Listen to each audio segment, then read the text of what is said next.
satelit karya anak bangsa, teknologi pengolah limbah yang ramah lingkungan, sistem keselamatan reaktor nuklir berbasis kecerdasan buatan, inovasi agribisnis jagung, hingga tata kelola kelautan. Seluruhnya lahir dari karya 5 profesor riset BRIN yang dikukuhkan sebagai ilmuwan tertinggi di bidangnya.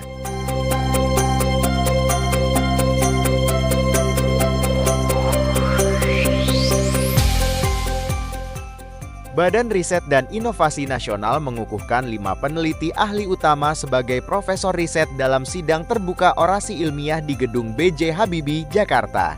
Orasi profesor riset pertama, Robertus Heru Triharjanto, memaparkan inovasi teknologi satelit mikro untuk memperkuat kemandirian penginderaan jauh nasional. Dengan dikuasainya teknologi satelit mikro oleh Indonesia, sebagian besar kebutuhan satelit penginderaan jauh nasional akan dapat dipenuhi dengan biaya terjangkau, sehingga dapat dilanjutkan oleh industri nasional. Indonesia merupakan negara yang pertama menggunakan satelit telekomunikasi di ASEAN, juga negara perintis penggunaan teknologi satelit penginderaan jauh di kawasan. Kepemimpinan ini perlu dilanjutkan dengan membangun industri satelit, sehingga Indonesia dapat masuk ke era space economy. Di bidang lingkungan, Awalina Satya mengembangkan teknologi biosirkulasi air limbah berbasis fotobioreaktor. Teknologi biosirkulasi berbasis fotobioreaktor mikroalga ini adalah inovasi penting dalam pengolahan air limbah, sekaligus pemulihan sumber daya air melalui siklus tertutup. Teknologi ini tidak hanya meningkatkan kualitas air, tapi menghasilkan juga biomasa bernilai guna untuk pangan, kosmetik, farmaseutika, pakan, bahkan biofuel.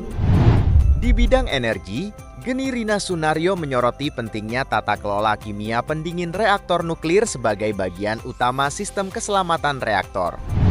Tata kelola kimia pendingin reaktor adalah bagian dari perjalanan panjang Indonesia menuju keunggulan teknologi dan kemandirian energi bersih. Keselamatan nuklir sering ditentukan oleh hal-hal yang tidak selalu terlihat oleh mata, seperti radikal kimia, perubahan redoks, dan korosi mikro.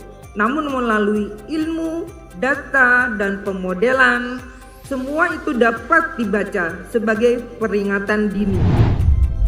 Dari sektor pangan, Bahtiar menawarkan reformulasi sistem agribisnis jagung berbasis rantai nilai.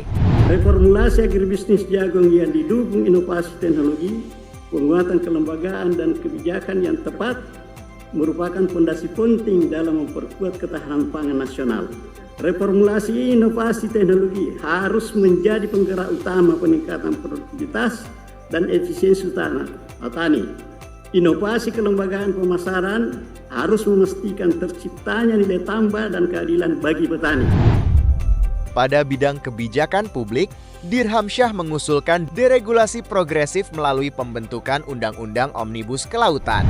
Pembentukan Undang-Undang Omnibus Kelautan merupakan langkah strategis untuk menyatukan kerangka hukum tata kelola kelautan yang terfragmentasi, memperjelas pembagian kewenangan, serta menetapkan satuan komando penegakan hukum di laut.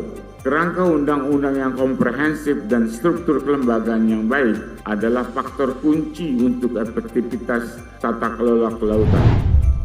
Melalui pengukuhan profesor riset, BRIN terus memperkuat peran riset dan inovasi sebagai fondasi menuju Indonesia yang maju, mandiri, dan berdaya saing.